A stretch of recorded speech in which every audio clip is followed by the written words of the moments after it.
किसान भाइयों नमस्कार, स्वागत है आप सभी का कृषि समाचारों के आज के इस अंक में। आइए सबसे पहले नजर डालते हैं प्रमुख सुर्खियों पर। बुआई में विलंब से फसलों पर बढ़ रहा है बीमारियों का खतरा। 31 जनवरी 2016 को सीमैप में किसान मेले का आयोजन। फसल उत्पादन में अब महिलाएं भी अदा कर रही हैं अपनी अहम भूमिका। केंद्र द्वारा खेती में नए सुधार लाने के प्रयास तेज। प्रदेश में मिली गन्ने की 3 नई प्रजातियों को बुआई की संस्तुति। आम के वृक्षों पर इस मौसम में बौर आने से बागवान चिंतित। राज्य सरकार घोषित कर सकती है गन्ना समर्थन मूल्य। अब कृषि समाचार विस्तार से। मौसम में लगातार ठंडक व नमी की कमी का बुरा प्रभाव फसलों पर पड़ने की आशंका से किसानों की मुश्किलें बढ़ गई हैं। साथ ही बुआई में पिछड़ जाने से फसलों पर बीमारियों का प्रकोप बढ़ जाने से उत्पादन में कमी आने के आसार साफ दिखाई पड़ रहे हैं। इस बार सबसे कम वर्षा का होना खतरे की घंटी है। साथ ही तापमान भी पिछले वर्ष के मुकाबले घटा है। इस बदलाव की वजह को वैज्ञानिकों ने अल नीनो का प्रभाव बताया है। मौसम विशेषज्ञों के अनुसार इस बार वर्षा व ठंड दोनों ही कम रहेंगी। साथ ही दिन का तापमान अधिक व रात में कम होने से फसलों की बढ़वार व पैदावार प्रभावित होने के बारे में कृषि विशेषज्ञों का कहना है कि कम बारिश होने के कारण जमीन में नमी की कमी बनी रहेगी और ओस भी कम गिरेगी। ऐसे में खाद्यान्न की फसलों में सिंचाई की जरूरत है। रासायनिक खाद की जगह जैविक खाद का इस्तेमाल किया जाए। केंद्रीय औषधीय एवं सगंध पौधा संस्थान सीमैप में पामारोजा व अन्य सुगंधित और औषधीय फसलों की विस्तार से जानकारी, उन्नत प्रजातियां व उनकी प्रयोग विधियों इत्यादि से जुड़े अति महत्वपूर्ण बिंदुओं पर जानकारी देने के लिए 31 जनवरी 2016 को एक किसान मेले का आयोजन किया जा रहा है, जिसके अंतर्गत किसानों को सिखाया जाएगा कि वे पामारोजा के बीजों को कैसे ज्यादा समय तक सुरक्षित रखें। अब बार बार पामारोजा के बीजों को खरीदने की जरूरत नहीं पड़ेगी। पामारोजा के तेल का प्रयोग सौंदर्य प्रसाधन उद्योगों में किया जा रहा है। सीमैप के वैज्ञानिकों के अनुसार इसकी खेती कम उपजाऊ एवं सूखा प्रभावित क्षेत्रों में भी की जा सकती है। इसलिए ऐसे में वे किसान जो पारंपरिक खेती नहीं कर पाते वे इसका लाभ उठा सकते हैं। बाजार में इसके तेल की कीमत लगभग 1300 रुपए प्रति किलोग्राम है। इसकी खेती से जुड़ी प्रत्येक जानकारी किसानों को उपलब्ध कराने के उद्देश्य से ही इस मेले का आयोजन किया जा रहा है। पुरुष किसानों की भांति अब महिला किसान भी फसल उत्पादन में अपना अहम भूमिका निभा रही हैं। ऐसे में महिला किसानों को फसल बीमा लाभ के साथ ही किसान दुर्घटना बीमा का लाभ भी मिले, इसके प्रयास किए जा रहे हैं। इस बात की जानकारी कृषि राज्य मंत्री ने 2 दिवसीय महिला किसान संवाद कार्यक्रम के उद्घाटन के दौरान दी। इस संवाद के दौरान महिलाओं को गुणवत्ता युक्त अधिक उत्पादन करने के तरीके भी बताए गए। साथ ही कृषि निदेशक ने कृषि विभाग की योजनाओं के बारे में विस्तार से जानकारी दी। संवाद में कई जिलों की महिला किसानों ने भाग लिया। केंद्र सरकार ने खेती करने के तरीकों में नए सुधार लाने के प्रयास तेज कर दिए हैं। खेती की बिगड़ी व्यवस्था को सुधारने की कोशिश की जा रही है। किसानों को उनकी उपज का सही मूल्य मिल सके, इसके लिए मंडी व्यवस्था में सुधार किया गया है। केंद्रीय कृषि मंत्री के अनुसार हर खेत को पानी पहुंचाने की सरकार की योजना को गति देने के लिए राज्य सरकारों पर दबाव बनाया जा रहा है। खेती में आने वाली लागत को घटाने के लिए परंपरागत कृषि योजना में जैविक खेती को प्रोत्साहित किया गया है। कृषि अनुसंधान के क्षेत्र में पिछले 1.5 साल के अंदर विभिन्न फसलों की कुल 93 उन्नत किस्में जारी की गई हैं। उन्हें किसानों तक पहुंचाने के लिए कृषि विज्ञान केंद्रों के साथ राज्यों की प्रसार व्यवस्था की मदद ली गई है। साथ ही दलहन व तिलहन की बिगड़ी खेती को पटरी पर लाने के लिए केंद्रीय कृषि मंत्रालय ने कई उपाय किए हैं। किसानों को बीज व तकनीकी सहायता दी जा रही है। साथ ही 542 जिलों में स्थापित कृषि विज्ञान केंद्रों को सुदृढ़ बनाने के लिए लगभग 4000 करोड़ रुपए से अधिक की राशि खर्च की जा रही है। केंद्र द्वारा किए जा रहे इन प्रयासों से अवश्य ही किसानों को लाभ मिलने की संभावना है। बीज गन्ना व गन्ना प्रजाति स्वीकृति उत्तर प्रदेश समिति की बैठक में प्रदेश में बुआई के लिए गन्ने की 3 नई प्रजातियों को मंजूरी दे दी गई है। इन नई प्रजातियों के नाम कोयम्बटूर शाहजहांपुर 12232, कोयम्बटूर सेवरही 11453 और कोयम्बटूर 5011 है।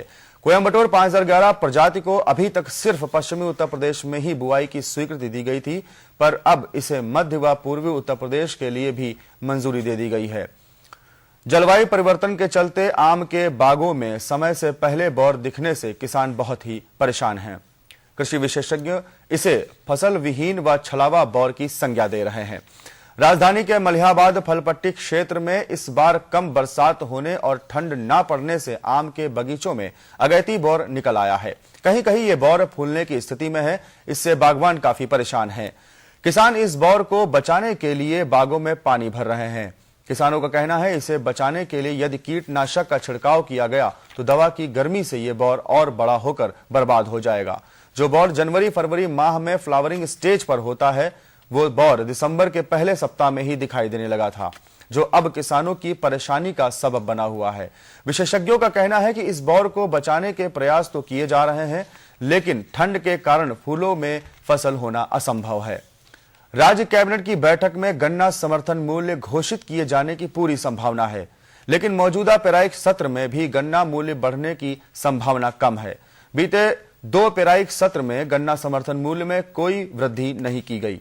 सूत्रों का कहना है कि चीनी मूल्य स्थिर रहने के कारण चीनी मिलें वित्तीय संकट से गुजर रही हैं। ऐसे में मौजूदा पेराई सत्र में गन्ना मूल्य बढ़ने की उम्मीद कम है। मिल मालिक चीनी के दाम के आधार पर गन्ना मूल्य निर्धारित करने की मांग कर रहे हैं। उत्तर प्रदेश चीनी मिल्स एसोसिएशन के अनुसार चीनी उद्योग को बचाने के लिए यदि राहत पैकेज नहीं दिया गया तो आने वाले समय में मिलें चलाना संभव नहीं होगा। आइए अब जानकारी लेते हैं कृषि उत्पादों के ताजा मंडी भावों की।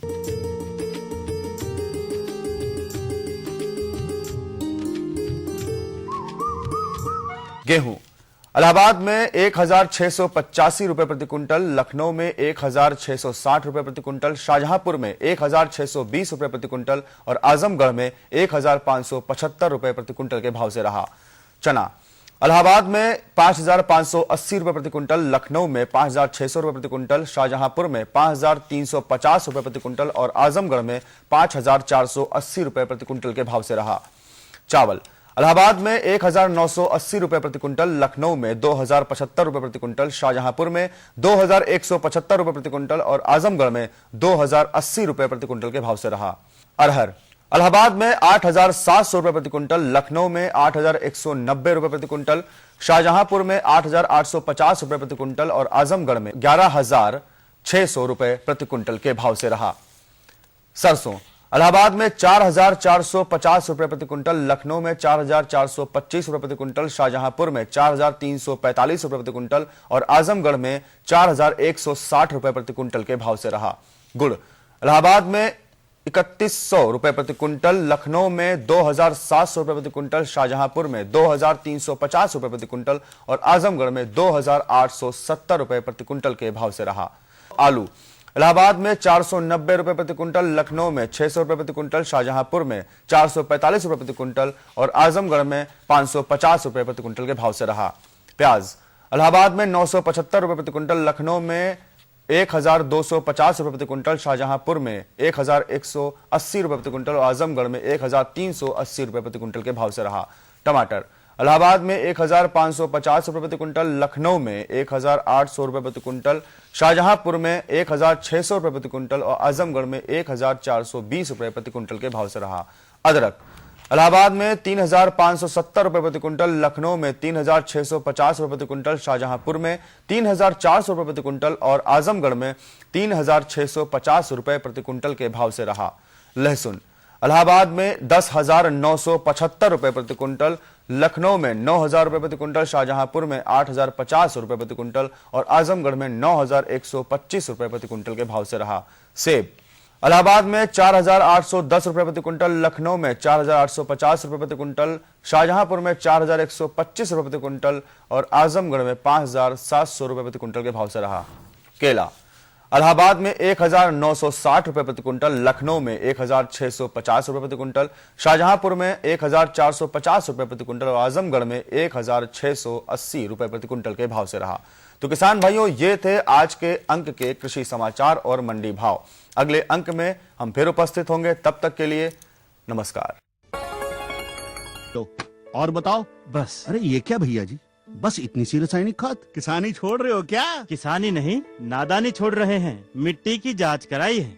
अब तो लाला जी जितनी जरूरत है उतने ही उर्वरक खेत में डालेंगे। हाँ, किसान भाई आज ही अपने जिले की नजदीकी भूमि परीक्षण प्रयोगशाला में मिट्टी की जांच जरूर करवाएं और मिट्टी में पोषक तत्व, नमी व पौधे के विकास को देखते हुए केवल जरूरत के अनुसार ही पोषक तत्व डालें। और हाँ, मिट्टी में गंधक, जस्ता, बोरोन जैसे सूक्ष्म पोषक तत्वों का पता लगाना भी न भूलें। उर्वरक और जैविक खाद के सही उपयोग से भूमि का उपजाऊपन बनाए रखें, उत्पादकता बढ़ाएं, खर्चा घटाएं और बहुमूल्य विदेशी मुद्रा बचाने में भी सहयोग दें। और हाँ, धीमी गति से नाइट्रोजन उपलब्ध कराने वाले उर्वरकों जैसे नीम लेपित यूरिया को प्राथमिकता दें और यूरिया का पत्तों पर छिड़काव करें। अरे वाह, तू तो सचमुच समझदार हो गया रे। अधिक जानकारी के लिए संपर्क करें जिला कृषि अधिकारी या किसान कॉल सेंटर।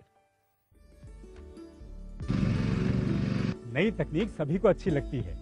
मैंने भी अपने खेत की तैयारी, बुआई, जुताई, गहाई वगैरह के लिए छोटी मशीनें अपनी जरूरत के हिसाब से खरीदी। मैंने अपने खेतों में मशीन का प्रयोग किया तो काम जल्दी और आसान हो गया। खेती में मशीनों के इस्तेमाल के बाद मुझे मिली भरपूर पैदावार और ज्यादा मुनाफा। छोटी मशीनें तो हमारी अपनी अपनी हैं, लेकिन बड़ी मशीनें हमने समूह बनाकर खरीदी। किसान भाइयों और बहनों, आप भी उन्नत मशीनों और उपकरणों की खरीद पर वित्तीय सहायता का लाभ उठाएं, अपनी आमदनी बढ़ाएं और खुशहाली पाएं।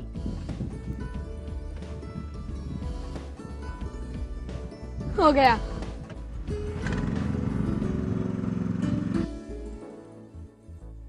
मैंने सोच लिया है, मैं तुझे कृषि का इंजीनियर ही बनाऊंगा। नई मशीनें, नए उपकरण आए आपके द्वार, ले लो इनसे अब खूब खुशी और पैदावार। जी जी जी। किससे बात कर रहे थे इतना हंस हंस कर? किसान कॉल सेंटर में विशेषज्ञ से खेती के बारे में सलाह ले रहा था। सुबह भी, रात को भी? किसान कॉल सेंटर सुबह 6 बजे से रात को 10 बजे तक खुलता है। रविवार को भी? साल के 365 दिन खुलता है। पर तुम ये सब क्यों पूछ रही हो? मैं तो कुछ और ही समझी थी। कृषि संबंधी समस्याओं का अपनी भाषा में तुरंत समाधान पाने के लिए पूरे भारत में किसी भी फोन से राष्ट्रीय हेल्पलाइन नंबर 1800-180-1551 पर संपर्क करें।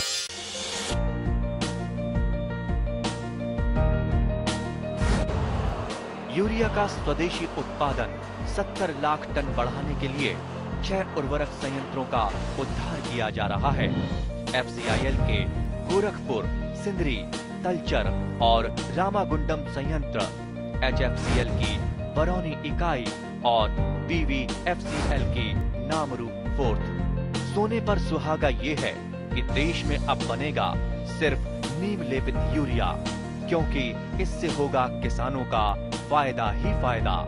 अनाज का उत्पादन 10% तक बढ़ेगा, बढ़ेगी 10 से 15% नाइट्रोजन क्षमता।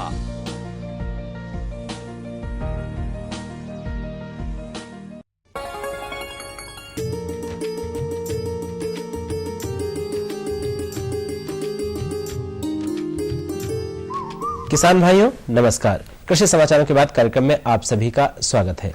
भाइयों, अच्छी खेती में सिंचाई एक महत्वपूर्ण बिंदु है।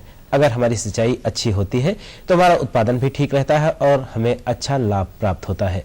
हम पंपिंग सेट पर अगर आधारित हैं, हमारे बहुत सारे किसान भाई ऐसे हैं जो आज भी सिंचाई के लिए पंपिंग सेट पर निर्भर करते हैं। तो पंपिंग सेट का रखरखाव कैसे करें, इस विषय में विस्तार से जानकारी देने के लिए आज हमारे साथ हैं श्री अविनाश चंद्र तिवारी, उप कृषि निदेशक उन्नाव से। तिवारी जी, कार्यक्रम में आपका स्वागत है। तिवारी जी, हम जानना चाहेंगे कि हमारे तमाम किसान भाई ऐसे हैं जो कृषि यंत्र खरीदना चाहते हैं और सरकार द्वारा जो दी जाने वाली सहायता राशि है उसको प्राप्त करना चाहते हैं, तो उसके लिए किसान भाई क्या करें और प्रक्रिया क्या है? बिना भाई, किसान पंपिंग सेट या अन्य कृषि यंत्र प्राप्त करने के लिए विकास खंड स्तर पर हमारे सहायक विकास कृषि अधिकारी, तहसील स्तर पर उप संभागीय कृषि प्रसार अधिकारी, जिला स्तर पर जिला कृषि अधिकारी अथवा उप कृषि निदेशक के कार्यालय में आवेदन पत्र प्राप्त करके खसरा खतौनी पहचान पत्र से अपना पंजीकरण जन सेवा केंद्र या कृषि विभाग के कार्यालय में निःशुल्क करा सकते हैं और आवेदन पत्र कार्यालय में जमा कर सकते हैं। इसके लिए उनको क्षेत्रीय कर्मचारियों से अपना आवेदन पत्र अक्षरित भी कराना होता है और उसके पश्चात इसको उप कृषि निदेशक जिले स्तर पर कमेटी से उसका अनुमोदन प्राप्त कर देते हैं, जिससे किसान कृषि यंत्र कहीं भी तकनीकी अनुमोदित जो कृषि यंत्र है आईसीआई मार्क का अच्छी गुणवत्ता के लिए वो स्वतंत्र है, कहीं से भी खरीद सकता है और उसका बिल वाउचर कार्यालय में जमा कर देता है। इसको क्षेत्रीय कर्मचारियों या उप कृषि निदेशक जिला कृषि अधिकारी द्वारा इसका भौतिक सत्यापन के उपरांत इनके बिल वाउचर, इनका जो अनुदान की धनराशि है किसान के खाते में हस्तांतरित कर दी जाती है। कहने का मतलब है कोई ज्यादा लंबी प्रक्रिया नहीं, कोई जटिल प्रक्रिया नहीं है, तुरंत काम हो जाता है और खाते पर पैसा आने से कोई गड़बड़ भी नहीं हो सकती, सीधे उनको लाभ प्राप्त होगा। तो तिवारी जी, हम जानना चाहेंगे कि जो किसान भाई पंपिंग सेट खरीदना चाहते हैं, डीजल पंपिंग सेट खरीदना चाहते हैं, तो खरीदते समय क्या ध्यान रखें? डीजल पंप सेट का चुनाव करते समय किसान भाइयों को कि कितना क्षेत्रफल है, कौन कौन सी फसल ले रहे हैं, ताकि पानी की मात्रा, कितनी गहराई पर वाटर टेबल है और कितना डिस्चार्ज चाहिए, तो उसके आधार पर पंप का चुनाव करना चाहिए। पंप का कितने हाउस पावर का हो, ये वाटर टेबल, जो ग्राउंड वाटर टेबल है उसकी गहराई तथा क्षेत्रफल पर निर्भर करता है। तो इसका चुनाव जो है कि ज्यादा हाउस पावर का चाहिए, कम हाउस पावर का चाहिए, इसके आधार पर इसका चयन किया जाता है। कहने का मतलब ये भी हो सकता है कि किसान की जो जोत है उसके आधार पर भी किसान तय कर सकता है कि उसे कौन सा पंपिंग सेट खरीदना है। तो डॉक्टर साहब, हम जानना चाहेंगे कि जो हमारे कुछ ऐसे किसान हैं जिनका रकबा बड़ा है, बड़े एरिया में खेती करते हैं, कुछ ऐसे हैं जो मंझोले किसान हैं, कुछ बहुत छोटे किसान हैं, तो जो छोटे और मंझोले किसान हैं वो कितने हार्स पावर तक का पंपिंग सेट खरीदें? जो मझोले या छोटे किसान हैं वो 5 से 10 हाउस पावर का पंपिंग सेट रख सकते हैं और ज्यादातर किसान इसी श्रेणी में 90% लगभग आते हैं। और पंपिंग सेट का चयन करने समय में अच्छे फर्म जो है, जो आईएसआई और गुणवत्ता मानक के अनुसार जो पंपिंग सेट बनाते हैं, उन्हीं का क्रैक किया जाना चाहिए। पंपिंग सेट के चुनाव के समय में विशेष सावधानी है कि ग्राउंड वाटर टेबल कितना नीचे है। जो यदि ग्राउंड वाटर टेबल 30 फीट के नीचे, 30 फुट या उससे कम है, उसके लिए सेंट्रीफ्यूगल पंप का चयन किया जाना चाहिए। डीजल पंप सेट में सेंट्रीफ्यूगल पंप ही काम आता है।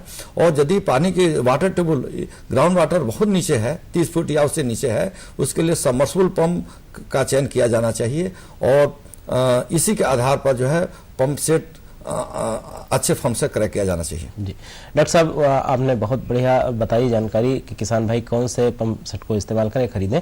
अब जब हम खरीद लाते हैं तो एक समस्या होती है कि जब हम उसे स्थापित करते हैं तो कई बार देखा जाता है कि किसान भाई पंपिंग सेट लगा दिए हैं लेकिन पानी नहीं निकाल पा रहे हैं। तो लगाने के समय, स्थापित करने के समय में कौन कौन सी छोटी छोटी सी बातें हैं जिन पर ध्यान रखा जाए जिससे पानी निकालने में कोई दिक्कत ना हो? जी, पंप सेट के स्थापित करने के समय में उसका देखना चाहिए कि संक्शन पाइप जितना वाटर सोर्स के, जल स्रोत के जितना नजदीक हो, कहने का तो बोरिंग के जितना अधिक नजदीक हो, वो प्रयास करना चाहिए कि लगाना चाहिए। फुट वाल्व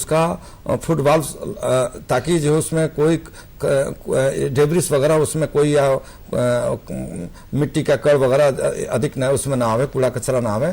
और संक्शन पाइप में कहीं पर लीकेज नहीं होना चाहिए।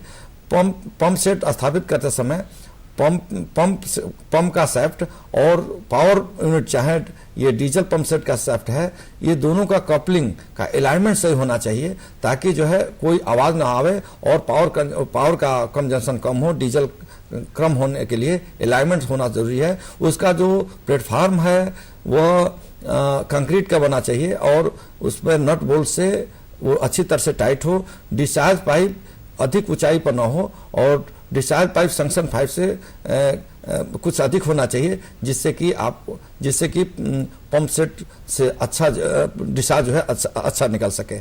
इसके समय अन्य भी जो तकनीकी बातें हैं कि फुट वाल्व से प्राइमिंग किसानों को नहीं करना पड़ता है और फुट वाल्व में कोई लीकेज ना हो। इससे जो है, नहीं तो बार बार पानी से प्राइमिंग करना पड़ता है, पानी छोड़ने की संभावना रहती है। तो फुट वाल्व वगैरह ये सही हो।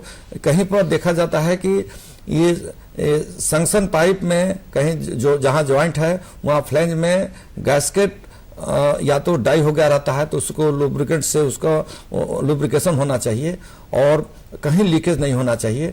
और तो इसके साथ जो है, ये जो पंप सेट में जो डिस्चार्ज है, इसके साथ भी जो किसान खेत तक पानी ले जाते हैं, उसमें फोल्डिंग टाइप का पाइप या लोकल भाषा में, स्थानीय भाषा में इसको लपेटा पाइप है, वो भी जो है प्रॉपर साइज का होना चाहिए। डिस्चार्ज लेवल से के पाइप से अधिक होना चाहिए, जिससे कि डिस्चार्ज अधिक हो और पानी में कोई फ्रिक्शन लॉस जो है, और इंजन पर ज्यादा दबाव न पड़े। जी। डॉक्टर साहब, बहुत बढ़िया बात आपने बताई कि अगर छोटी छोटी बातें ध्यान में रख लेते हैं तो जो बार बार पानी छोड़ने या उठाने की समस्या होती है वो नहीं होती है।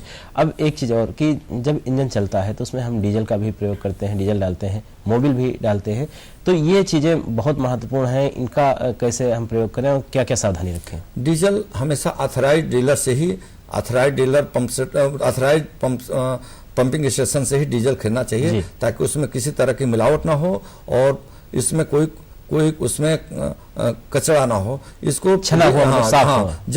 जब डीजल इंजन में इसका प्रयोग करना चाहिए तो उसमें वो फिल्टर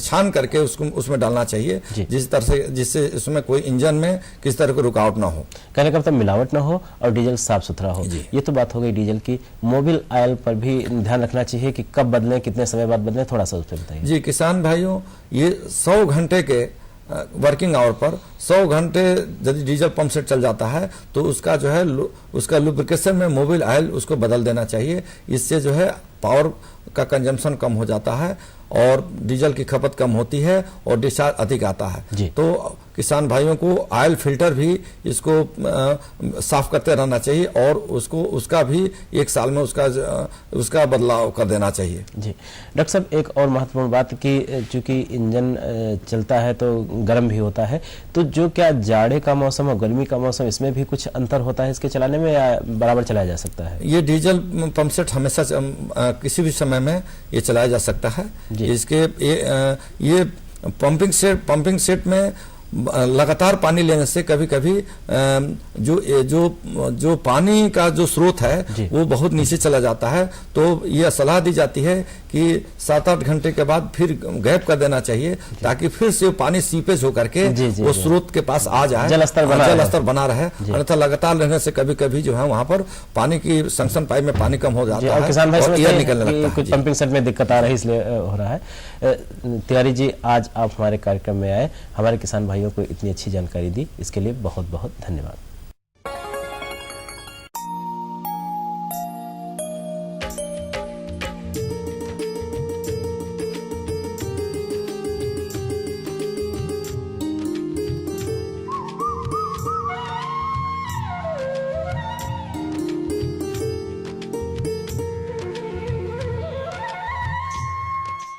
किसान भाइयों नमस्कार, प्रस्तुत है आज के मौसम समाचार। पिछले दिनों प्रदेश का अधिकतम तापमान 24 डिग्री सेल्सियस तथा न्यूनतम तापमान 8 डिग्री सेल्सियस दर्ज किया गया। न्यूनतम तापमान लगभग सामान्य रहा, जबकि अधिकतम तापमान में 1 से 2 डिग्री सेल्सियस की बढ़ोतरी दर्ज की गई। वातावरण में अधिकतम आर्द्रता 95% तथा न्यूनतम 45% रही। वायु दिशा पूर्व से उत्तर पूर्व तथा गति 4 से 6 किलोमीटर प्रति घंटा रिकॉर्ड की गई। प्रदेश के कुछ हिस्सों में सुबह के समय मामूली कोहरा बना रहा, जबकि दोपहर बाद खिली धूप रही। मौसम वैज्ञानिकों के अनुसार आने वाले 48 घंटों में प्रदेश के कुछ स्थानों पर आसमान में मामूली बदली बनी रहने तथा सुबह व शाम के समय हल्की धुंध छाई रहने और दोपहर बाद खिली धूप रहने के आसार हैं। कुछ स्थानों पर सुबह के समय कोहरा छाए रहने की संभावना है। न्यूनतम तापमान में 1 से 2 डिग्री सेल्सियस की गिरावट दर्ज की जा सकती है, जबकि अधिकतम तापमान सामान्य बने रहने की संभावना है। किसान भाइयों, मौसम के दृष्टिगत मसूर की खेती में आवश्यकता अनुसार एक सिंचाई फूल आने से पूर्व तथा दूसरी सिंचाई फली बनते समय करें। इस समय खड़ी गन्ना फसलों में आवश्यकता अनुसार सिंचाई करें। इस मौसम में तैयार खेतों में प्याज की रोपाई करें। रोपाई वाले पौधे 6 सप्ताह से ज्यादा समय के नहीं होने चाहिए। पौधों को छोटी क्यारियों में रोपाई करें। इस समय कद्दू वर्गीय सब्जियों की अगैती फसल की पौध तैयार करने के लिए बीजों को छोटी पॉलीथीन के थैलों में भरकर पॉली घरों में रखें। इस मौसम में पालक, धनिया, मेथी आदि की बुआई कर सकते हैं। पत्तों की बढ़वार के लिए 20 किलोग्राम यूरिया प्रति एकड़ की दर से छिड़काव करें। इस समय तैयार बंद गोभी, फूल गोभी, गांठ गोभी आदि की रोपाई मेड़ों पर करें। इस समय आलू की खेती में पछेती झुलसा रोग लगने की संभावना प्रबल है, अतः फसल की नियमित रूप से निगरानी करें। जिन किसान भाइयों ने बीज आलू की फसल लगा रखी है वे डाइथेन M45 दवा 2 ग्राम प्रति लीटर या कार्बेंडाजिम 1 ग्राम प्रति लीटर पानी की दर से टी पोल मिलाकर आसमान साफ होने पर इस तरह छिड़काव करें कि पौधे पूरी तरह से भीग जाएं। तो किसान भाइयों, ये थे आज के अंक के मौसम समाचार। अगले अंक में फिर उपस्थित होंगे, तब तक के लिए नमस्कार।